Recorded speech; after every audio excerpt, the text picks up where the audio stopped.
My dad tried to give my penthouse to my sister as a wedding gift in front of 200 guests, but a stranger's one sentence exposed everything and left my whole family speechless. Hey Reddit, my name is Claire, and for most of my life, I've been the one holding my family together. I was never born into comfort or privilege. Everything I have today came from endless nights of hard work, from struggling through college with 3 jobs, and from building my own business brick by brick when no one believed in me. By the time I turned 28, I bought a penthouse in the heart of the city, my little slice of peace and proof that determination could outshine doubt. Ironically, it was the same home my father once said I'd never be able to afford without a husband. Yet there I was, standing in my own apartment, the view of the city lights beneath my feet, no husband in sight, just me and my accomplishment. But in my family, success wasn't something to celebrate. It was something to be taken. My younger sister, Isabel, was the golden child. Sweet, charming, and always the center of every conversation. She could do no wrong. To the world, she was the perfect daughter, the one who smiled brightly for photos and collected compliments like confetti. But behind the smiles, she lived comfortably off everyone else's efforts, especially mine. When Isabel got engaged, my parents went into full celebration mode. They wanted the wedding to be grand, lavish, and talked about for years. Somehow, I became the unofficial sponsor of the entire event. The venue? My card. The dress deposit? Also me. The photographer, the invitations, the floral arrangements, all billed to me with that familiar, manipulative smile. You don't mind, right, dear? You're doing so well, they'd say.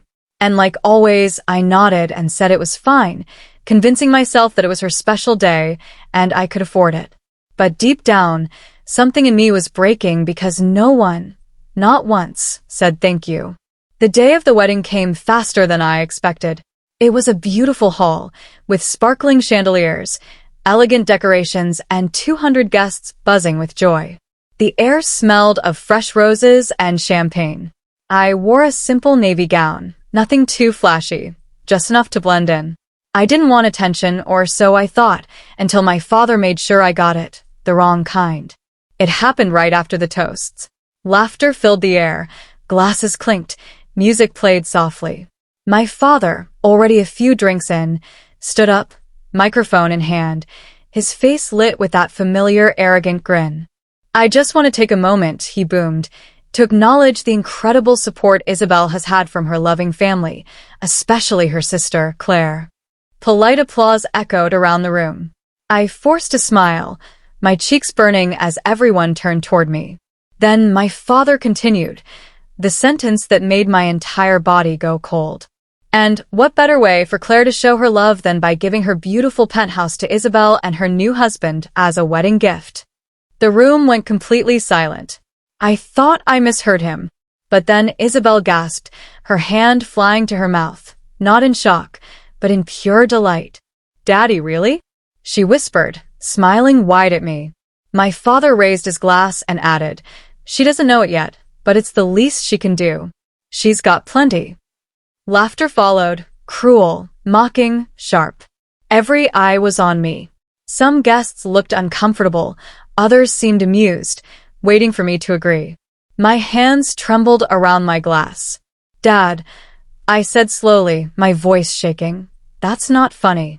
He waved me off with a drunken laugh. Come on, sweetheart, don't be selfish. You have a company, an income, you're doing great. They're just starting out. Isabel nodded eagerly beside her husband. It would mean the world to us, Claire. I felt the blood rush to my face. You can't just announce something like that, I snapped. It's my home. Then my mother's voice cut through the room, sharp as a knife. Claire, don't embarrass us. Be gracious. Your sister deserves a good start. At my expense? I asked, my voice breaking. You have enough, she replied, frowning. Don't act like you're being robbed. But that's exactly what it felt like, being robbed by the people who were supposed to love me. Whispers spread around the room. Is this really happening? Someone muttered. Another guest whispered, how humiliating.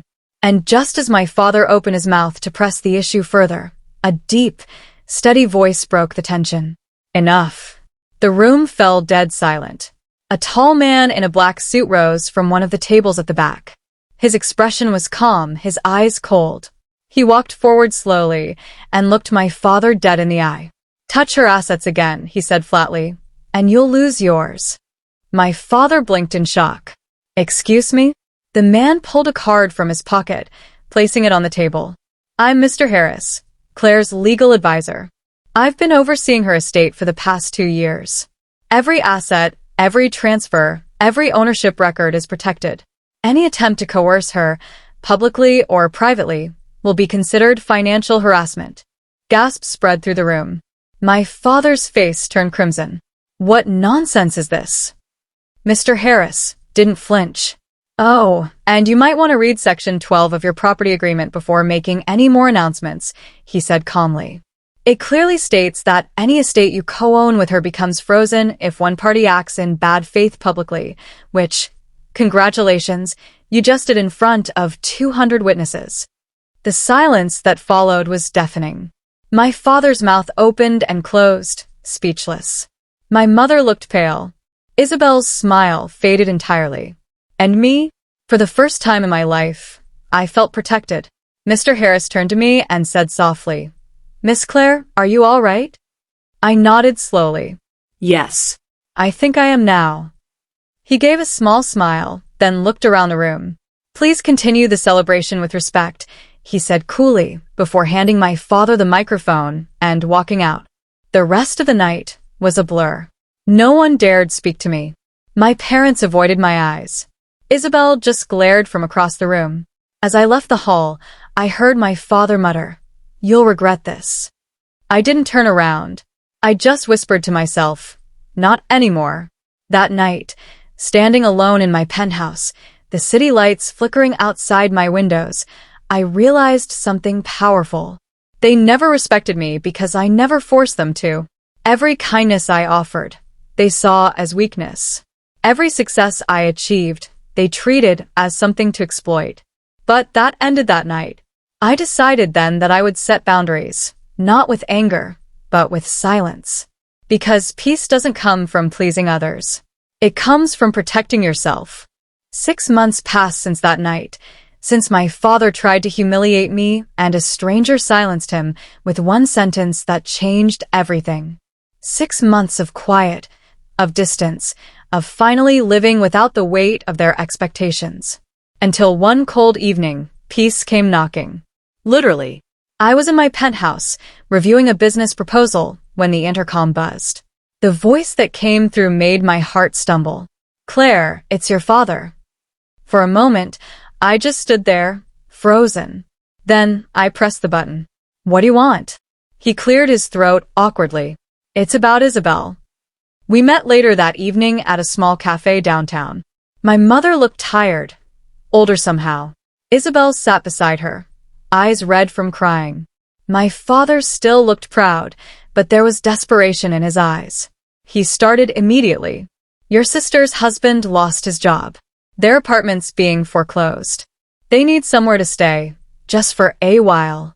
I folded my arms. "And you came to me because—" He sighed. "Because you have space. Because you can afford to help." A quiet laugh escaped me. "You mean the penthouse you tried to give away at her wedding?" My father's jaw tightened. "Don't start." "No, Dad," I said calmly. "You started, in front of 200 people." Isabel's voice trembled. "Please, Claire. I know what he did was wrong. I was wrong too, but we're out of options." For the first time, I saw her not as the spoiled sister who took everything, but as a frightened woman who finally realized what it felt like to lose. "How much debt?" I asked quietly. Dad hesitated. "Around 300,000. I blinked. 300,000? For what? Mom looked down. "He started a luxury decor business. Said he'd make millions. Your father co-signed the loan." "Of course he did." "So now you've lost your savings too?" I asked flatly. Dad nodded slightly. "We just need time. A roof. a chance to fix things. It was almost poetic. The same man who publicly tried to take everything from me was now begging for shelter. You can stay, I said after a long pause. But only for 3 months. You'll cover your own expenses. After that, you find your own place. Mom nodded quickly. Thank you, sweetheart. Dad muttered something that might have been thank you, but it sounded more like defeat. And Isabel whispered, I don't deserve this. I looked at her and said softly, No, you don't. But I'm not doing this for you. I'm doing this for me. Weeks passed. They moved into the guest suite. The house was quiet, heavy with tension. Dad avoided me. Mom pretended everything was normal. Isabel stayed out of my way until one evening she knocked on my office door. Can we talk? She asked gently. I nodded. She sat down, hands trembling. Claire, I wanted to say I'm sorry. For everything. I let them use you because it benefited me. I never thought about what it cost you. I looked at her for a long moment. You really mean that? Tears filled her eyes. Yes. You've always been stronger. I just wanted to feel like I mattered too. Her honesty hit harder than I expected. You do matter, I said quietly. You just have to stop taking from the people who care about you. She nodded. I'm learning that now. A month later, I found my father watching the news, looking pale. What's wrong? I asked. He rubbed his face. My business partner filed for bankruptcy. The investigation's going public. They might freeze my accounts. I sat beside him. Dad, I warned you about mixing personal money with business. I know, he whispered. I was too proud to listen. Then he looked at me, eyes softening. That man from the wedding, your lawyer. Why did he step in like that? Did you ask him to? I smiled slightly. No.